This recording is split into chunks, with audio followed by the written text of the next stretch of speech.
সন্ত্রাসীদেরকে গ্রেপ্তার করে কারাগারে নিয়ে যেত, তাহলে আজকে তারা বাংলাদেশে অরাজকতা করার চেষ্টা পারত না।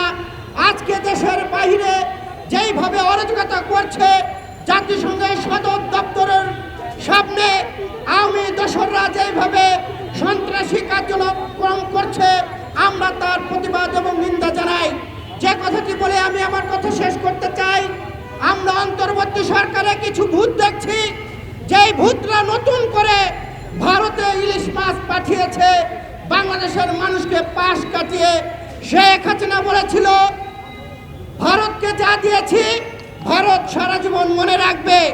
কিন্তু আমরা নতুন করে ভেবেছিলাম 5ই আগস্টের পরে দিল্লির সঙ্গে যত চুক্তি ছিল সকল চুক্তি এই সরকার বাতিল করবে। বাতিল না করে বাংলাদেশের মানুষকে না